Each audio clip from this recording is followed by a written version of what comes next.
Assalamualaikum warahmatullahi wabarakatuh. Salam sejahtera, salam sehat untuk kita semua. Apa kabar teman-teman atau pelatih kepala tim Garuda kita? John Hetman sudah memutuskan yang dipanggilnya sebelum ini Luke Fikri bersama dengan Mitchell Baker ya akan dipersiapkan ke Piala AFF. Karena kalau Piala AFF itu kan berlangsung nantinya bulan depan.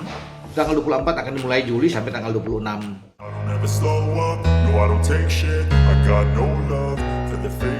Di bawah proyek besar yang dipimpin pelatih baru, John Hetman, timnas Indonesia berubah total.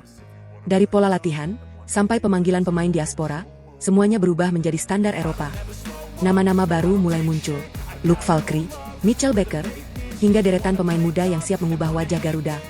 Siapa sangka, jelang turnamen terbesar di Asia Tenggara, timnas Indonesia justru membuat kejutan yang tak pernah diprediksi sebelumnya. Satu persatu nama baru bermunculan, wajah-wajah diaspora mulai berdatangan, dan metode latihan berstandar Eropa dikabarkan siap diterapkan. Publik pun bertanya-tanya, apa yang sebenarnya sedang disiapkan oleh PSSI? Benarkah era baru Garuda akhirnya dimulai?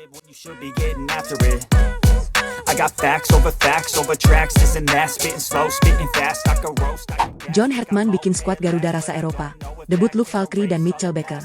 30 pemain dipanggil untuk TC.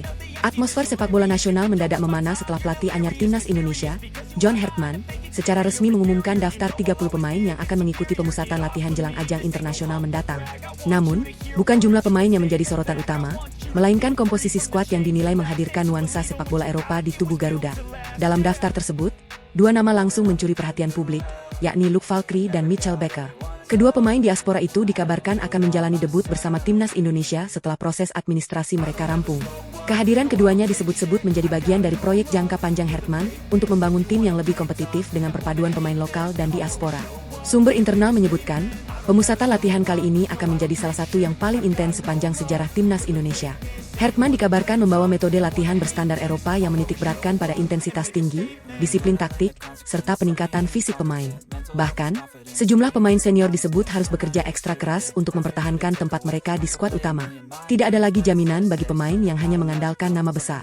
Semua pemain akan memulai dari titik yang sama dan harus membuktikan kualitas mereka selama pemusatan latihan berlangsung.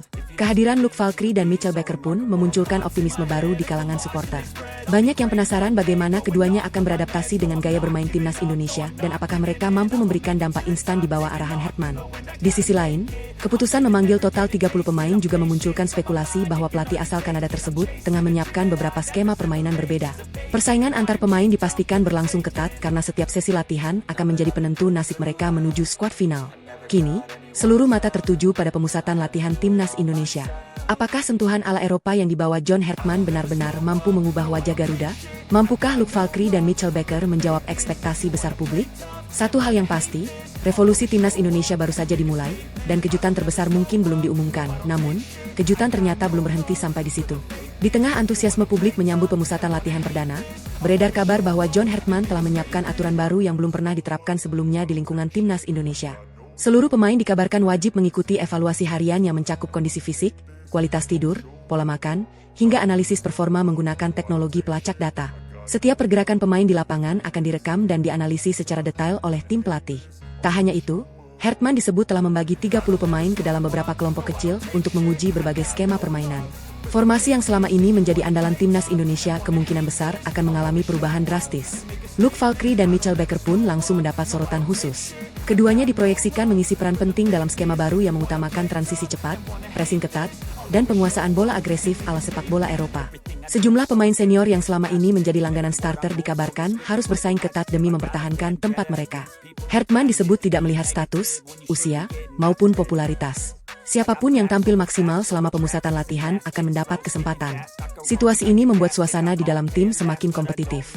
Setiap sesi latihan berlangsung dengan intensitas tinggi, sementara para pemain muda berusaha mencuri perhatian demi merebut tempat di skuad utama.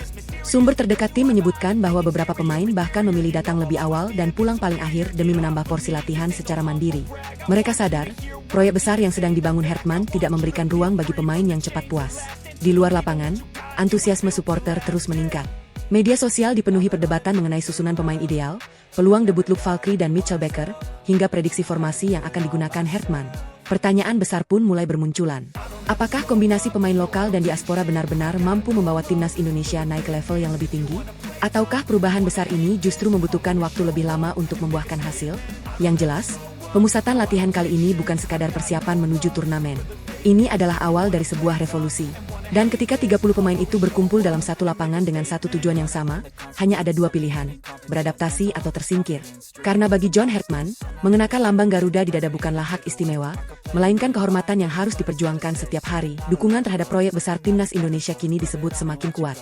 Di tengah besarnya antusiasme publik terhadap perubahan yang dibawa John Hertman, pemerintah dikabarkan mulai memberikan perhatian khusus terhadap perkembangan sepak bola nasional. Dalam sebuah rapat terbatas yang digelar secara tertutup, Presiden Prabowo Subianto disebut meminta seluruh pihak terkait untuk memberikan dukungan maksimal terhadap program pembinaan sepak bola nasional. Menurut sumber internal, Prabowo menilai momentum kebangkitan timnas Indonesia tidak boleh disia-siakan. Ia dikabarkan meminta agar proses transformasi sepak bola nasional dipercepat, mulai dari pembinaan usia muda, peningkatan kualitas kompetisi, hingga penyediaan fasilitas latihan berstandar internasional. Kita tidak boleh tertinggal. Jika ingin bersaing dengan negara-negara besar Asia, revolusi sepak bola harus dimulai sekarang. Demikian kutipan pernyataan fiktif yang ramai diperbincangkan di media sosial. Dukungan pemerintah tersebut diyakini akan menjadi suntikan semangat tambahan bagi Football Association of Indonesia yang saat ini tengah membangun fondasi baru bersama Hertman. Tak hanya fokus pada tim senior, proyek jangka panjang ini juga dikabarkan mencakup pengembangan pusat pelatihan modern, peningkatan kualitas pelatih lokal, hingga perluasan jaringan pencarian bakat pemain diaspora di berbagai negara Eropa. Sementara itu, suasana pemusatan latihan timnas Indonesia semakin intens. Kehadiran Luke Falkri dan Mitchell Baker menjadi simbol dimulainya era baru Garuda yang menggabungkan talenta lokal dengan pengalaman sepak bola Eropa. Para pemain disebut mulai merasakan perubahan besar dalam metode latihan. Intensitas tinggi, disiplin ketat, dan evaluasi berbasis data kini menjadi menu harian yang wajib dijalani seluruh anggota skuad. Dengan dukungan penuh dari berbagai pihak, ekspektasi publik pun semakin tinggi. Masyarakat mulai percaya bahwa Indonesia tidak lagi sekadar ingin menjadi peserta di setiap turnamen, tetapi siap menantang dominasi negara-negara kuat Asia. Kini, pertanyaan besar mulai muncul. Akankah revolusi yang dipimpin John Hertman benar-benar mengubah wajah sepak bola Indonesia? Mampukah dukungan penuh pemerintah mempercepat mimpi Garuda untuk terbang lebih tinggi di pentas internasional? Satu hal yang pasti, ketika pelatih, pemain, federasi, dan pemerintah bergerak ke arah yang sama, lahirlah harapan baru yang belum pernah sebesar ini sebelumnya. Dan mungkin saja, sejarah besar sepak bola Indonesia sedang ditulis mulai hari ini. Kabar terbaru kembali mengguncang publik sepak bola nasional. Di tengah padatnya agenda pemusatan latihan, muncul informasi bahwa proyek besar yang dipimpin John Hertman belum selesai sampai di situ. Sumber internal menyebutkan, ada 6 nama baru yang tengah diproses untuk segera bergabung dengan timnas Indonesia dalam proyek jangka panjang pembangunan skuad Garuda. 6 pemain ini disebut berasal dari berbagai latar belakang kompetisi Eropa, dengan karakter permainan yang berbeda-beda. Kehadiran mereka diproyeksikan bukan hanya untuk kebutuhan jangka pendek, tetapi sebagai fondasi utama generasi baru timnas Indonesia di masa depan. Langkah ini disebut sebagai bagian dari strategi besar yang sebelumnya sudah mulai terlihat sejak pemanggilan Luke Falkri dan Mitchell Baker. Kini, Hertman dikabarkan ingin memperluas kedalaman skuad agar persaingan di setiap posisi semakin ketat dan merata. Yang membuat publik semakin penasaran, 6 nama tersebut disebut memiliki pengalaman bermain di akademi klub-klub besar Eropa. Beberapa bahkan sudah mencicipi kompetisi senior di level liga yang cukup kompetitif. Di internal tim, kabar ini langsung memicu reaksi beragam. Para pemain yang saat ini sedang menjalani pemusatan latihan disebut semakin meningkatkan intensitas latihan mereka. Tidak ada satupun posisi yang aman, karena persaingan kini bukan lagi antar pemain lokal, tetapi sudah menjadi persaingan level internasional. Sementara itu, Football Association of Indonesia dikabarkan terus bergerak cepat mengurus administrasi dan proses integrasi pemain-pemain diaspora tersebut agar bisa segera bergabung dalam waktu dekat. Jika semua berjalan sesuai rencana, 6 nama ini akan menjadi bagian dari gelombang kedua, revolusi skuad Garuda. Sebuah fase yang disebut-sebut akan menentukan arah masa depan timnas Indonesia dalam beberapa tahun ke depan. Di sisi lain, publik mulai berspekulasi. Siapa sebenarnya 6 pemain misterius tersebut? Posisi apa yang akan mereka isi? Dan apakah kedatangan mereka akan langsung menggeser pemain yang sudah lebih dulu berada di skuad? Satu hal yang pasti, proyek ini semakin tidak bisa dianggap biasa.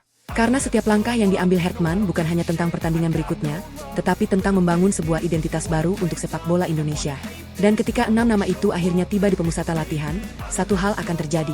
Persaingan akan berubah menjadi perang terbuka untuk mendapatkan satu tempat di skuad utama Garuda. Kabar terbaru dari proyek besar ini kembali membuat publik sepak bola nasional heboh.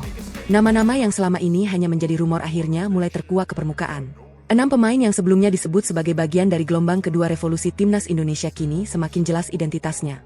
Dalam laporan internal yang beredar, daftar tersebut mencakup Pascal Struijk, Dinzenbergen, Laurin Ulrich, Reno Muns, Kenneth Taylor, dan Janero Rediwald. Kehadiran nama paling mencolok langsung tertuju pada Pascal Struijk, bek yang dikenal memiliki pengalaman bermain di level kompetisi tinggi Eropa. Sosoknya disebut-sebut akan menjadi pilar penting dalam memperkuat lini pertahanan Garuda yang selama ini masih menjadi sorotan. Sementara itu, 5 nama lainnya, Vincent Bergen, Laurin Ulrich, Reno Muns, Kenneth Taylor, dan Janero Rediwald, dikabarkan merupakan talenta muda yang sedang berkembang di berbagai akademi dan klub Eropa. Meski belum banyak dikenal publik, mereka disebut memiliki potensi besar untuk menjadi bagian dari proyek jangka panjang timnas Indonesia. Di internal tim, kabar ini langsung memicu dinamika baru.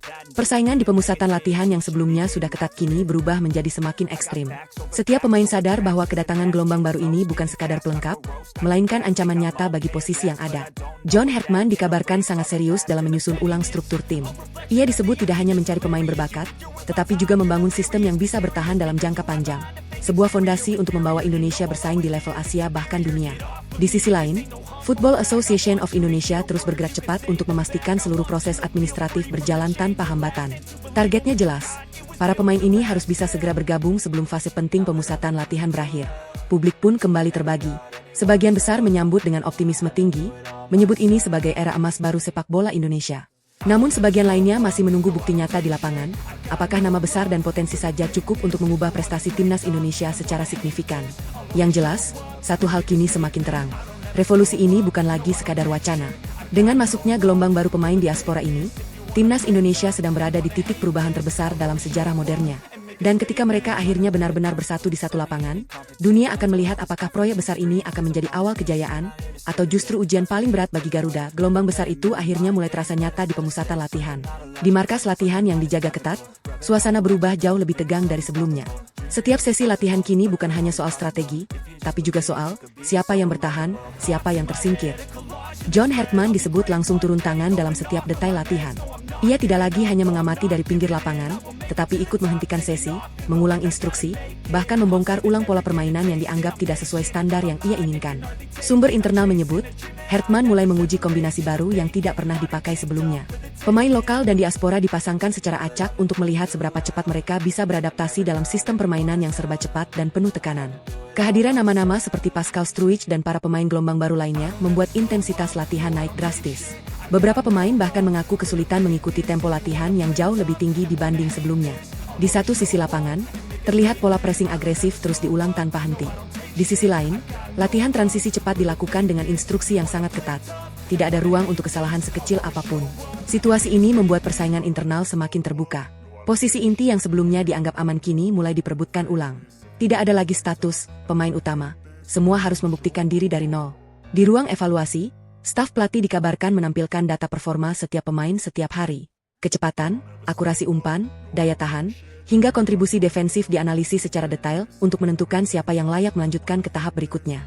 Sementara itu, Football Association of Indonesia disebut terus memantau perkembangan proyek ini dengan sangat serius. Dukungan fasilitas, logistik, hingga rencana jangka panjang mulai disiapkan untuk memastikan revolusi ini tidak berhenti di tengah jalan. Namun di balik semua itu, satu hal mulai menjadi perhatian utama staf pelatih, mental pemain.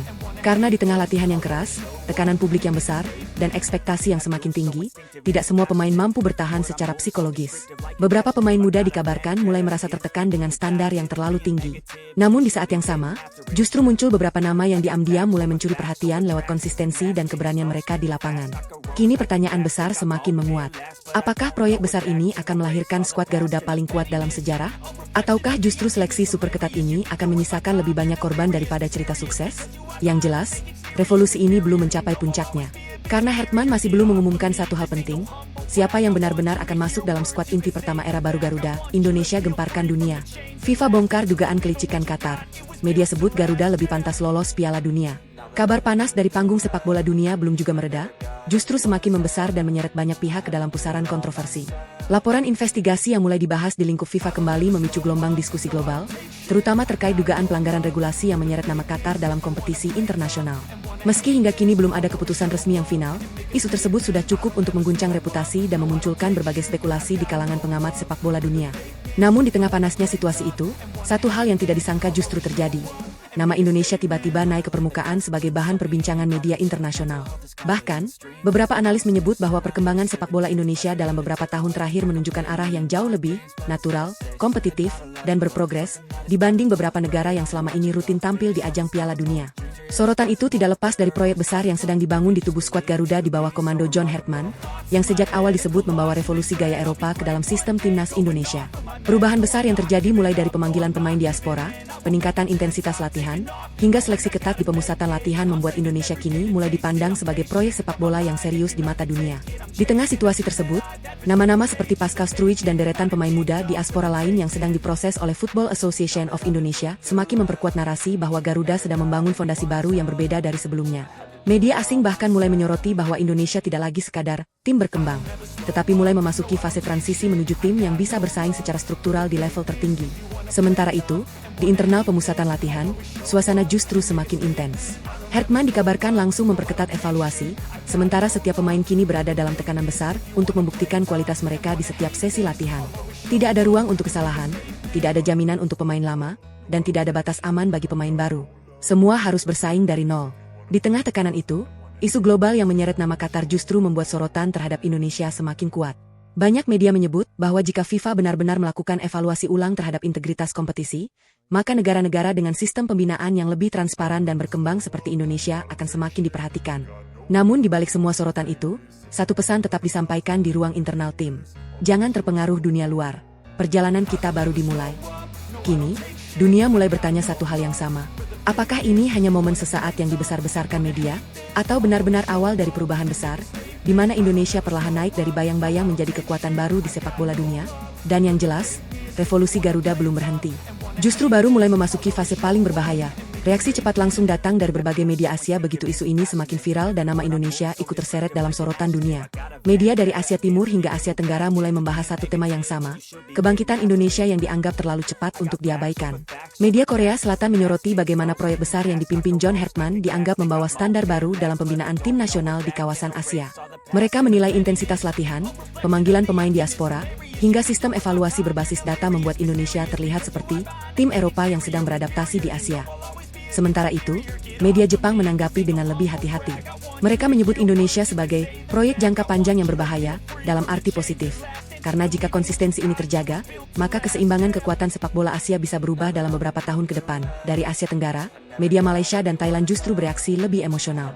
Mereka menilai lonjakan perhatian dunia terhadap Indonesia bisa menjadi tekanan tambahan di kawasan, terutama jika Garuda benar-benar berhasil memaksimalkan gelombang pemain diaspora seperti Pascal Struijk dan nama-nama lain yang sedang diproses oleh Football Association of Indonesia. Beberapa analis bahkan menyebut bahwa jika Indonesia berhasil menyatukan semua elemen proyek ini, maka mereka bisa menjadi kuda hitam paling berbahaya di Asia dalam waktu dekat. Namun tidak semua reaksi bernada positif. Ada juga media yang mempertanyakan stabilitas proyek ini.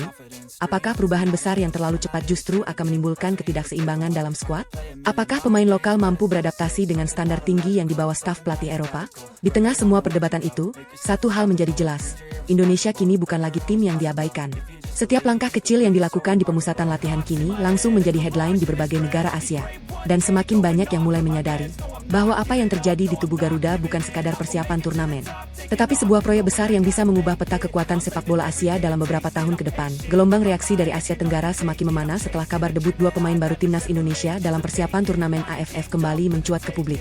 Sorotan tajam langsung datang dari Vietnam yang disebut paling vokal menanggapi perkembangan terbaru skuad Garuda. Media olahraga Vietnam secara terbuka mempertanyakan kebijakan pemanggilan pemain baru Indonesia yang dinilai terlalu cepat dan berpotensi mengubah keseimbangan kompetisi di kawasan. Mereka menyoroti bagaimana proyek besar yang dipimpin John Hertman dianggap memberi keuntungan signifikan bagi Indonesia dalam waktu singkat. Beberapa analis di Vietnam menyebut bahwa kehadiran pemain baru, termasuk gelombang diaspora yang sedang diproses oleh Football Association of Indonesia, bisa membuat AFF kehilangan karakter kompetisi seimbang yang selama ini terjadi. Salah satu media bahkan menyebut situasi ini sebagai lonceng peringatan bagi negara-negara Asia Tenggara, karena Indonesia dianggap mulai membangun tim dengan standar di luar kebiasaan regional.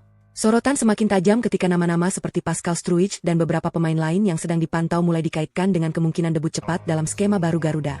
Hal ini memicu perdebatan di Vietnam terkait regulasi, adaptasi pemain, hingga dampak terhadap persaingan jangka pendek di AFF.